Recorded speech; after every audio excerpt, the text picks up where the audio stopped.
Más de 400 muertos y cerca de 600 heridos dejaron los últimos bombardeos de Israel sobre la Franja de Gaza. Ataques que marcaron el fin del cese al fuego tras casi 2 meses, en momentos en que las partes negociadoras intentaban avanzar hacia una segunda fase de una tregua. Aunque la mayoría de los palestinos en Gaza creía que más temprano que tarde esto iba a ocurrir, los últimos bombardeos los tomaron por sorpresa mientras dormían. Después de poco menos de 2 meses de frágil tregua, el cese de las hostilidades entre Israel y Hamás llegó a su fin. Durante la madrugada y en pleno mes de Ramadán, el ejército israelí ejecutó los ataques más devastadores en 24 horas desde 2023 sobre la Franja de Gaza.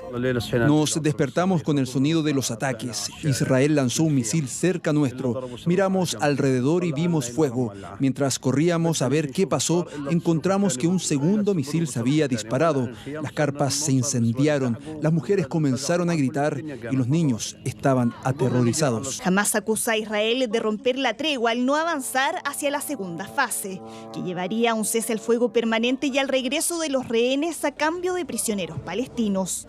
El gobierno israelí responsabilizó a Hamás de no querer liberar a quienes permanecen cautivos. Hamás ya sintió el impacto de nuestro poderío el día anterior. Quiero asegurarle a Hamás que esto es solo el comienzo. Seguiremos luchando para lograr todos los objetivos de esta guerra: la liberación de todos nuestros rehenes, eliminar a Hamás y asegurar que Gaza ya no represente una amenaza para Israel. Los críticos del primer ministro israelí sostienen que Netanyahu nunca tuvo la intención de avanzar hacia una segunda fase de la tregua. La reanudación de los bombardeos las ven como un guiño a sus aliados de la derecha más extrema, que siempre se han opuesto al fin de las hostilidades, algo que indigna a los familiares de los rehenes que exigen retomar las negociaciones.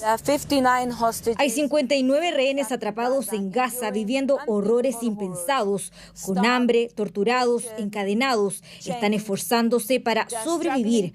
Aún pueden ser salvados, volver a casa, y aquellos que no hayan sobrevivido merecen ser sepultados con dignidad. Ataques que se dan además cuando Israel cuenta con municiones que antes no tenía, gracias a la ayuda de Estados Unidos y el apoyo irrestricto de Donald Trump. La administración Trump y la Casa Blanca fueron consultados por Israel por sus ataques sobre Gaza, y el presidente Trump lo dejó claro.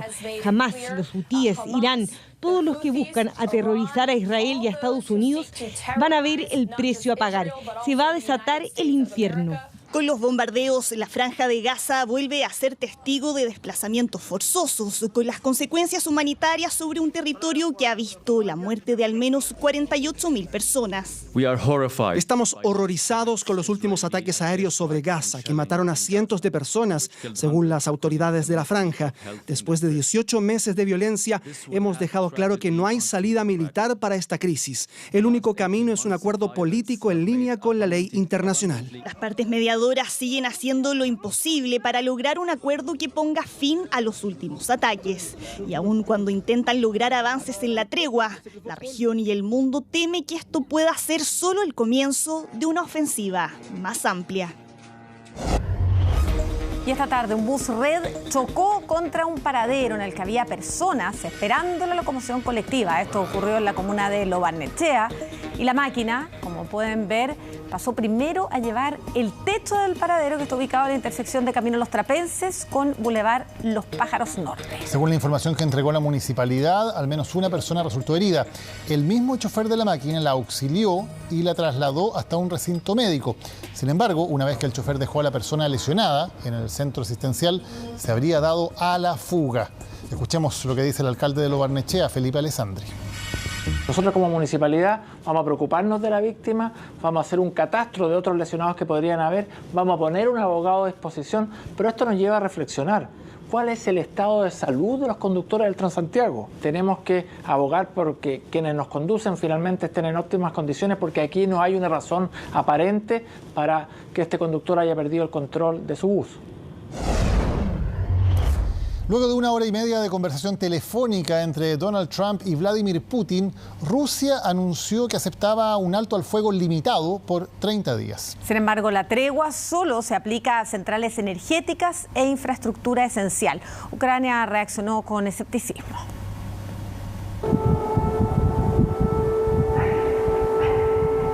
Sonaban las sirenas en Kiev y los habitantes de la capital ucraniana sabían lo que vendría minutos después. En efecto, varias detonaciones se registraron a los pocos minutos.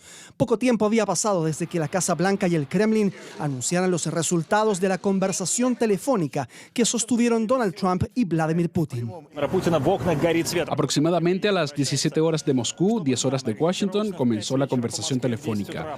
A las 19:30, es decir, 2 horas y media después, Dmitry Peskov compartió la información de que la conversación entre Putin y Trump había terminado. Y así fue como el mundo supo que después de 90 minutos, Putin aceptaba una tregua de 30 días, limitada a plantas energéticas e infraestructura crítica del país vecino. Apoyamos todos los pasos encaminados al fin de la guerra, los apoyaremos, pero para apoyarlos tenemos que entender qué es exactamente lo que apoyamos. Cuando el presidente Trump tenga tiempo, es un hombre ocupado, cuando tenga tiempo puede llamarme en cualquier momento, tiene mi número de teléfono. Ambas partes acordaron iniciar negociaciones técnicas sobre un alto al fuego marítimo en el Mar Negro, así como avanzar hacia una paz permanente. No obstante, Rusia expuso condiciones para avanzar, que haya mecanismos de control efectivos sobre el alto al fuego, el fin de la movilización de ciudadanos ucranianos y principalmente que las fuerzas de Zelensky dejen de rearmarse, en especial apoyados por países europeos. Pienso que no podemos aceptar esta condición bajo ninguna circunstancia, porque solo conducirá al debilitamiento del ejército y a que estemos menos preparados para el próximo ataque ruso, que es inminente. Realmente no creo en el alto al fuego temporal. Ya hemos tenido épocas de retirada de tropas, alto al fuego navideño, incluso alto al fuego de siembra.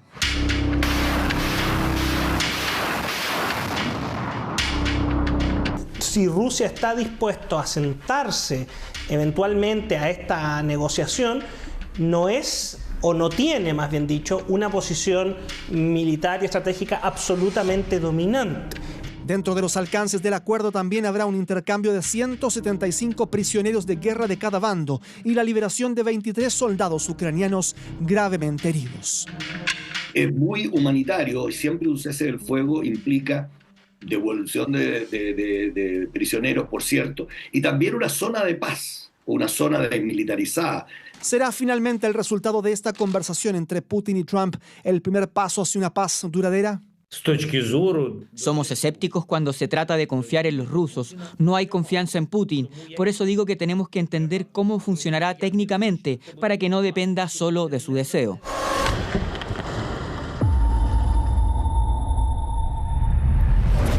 Mientras Kiev pasaba la noche entre sirenas y estruendos, desde Moscú informaron que las fuerzas ucranianas intentaron asaltar por tierra la zona fronteriza de Belgorod, una muestra de que por los próximos 30 días el alto al fuego seguirá avanzando sobre un terreno frágil.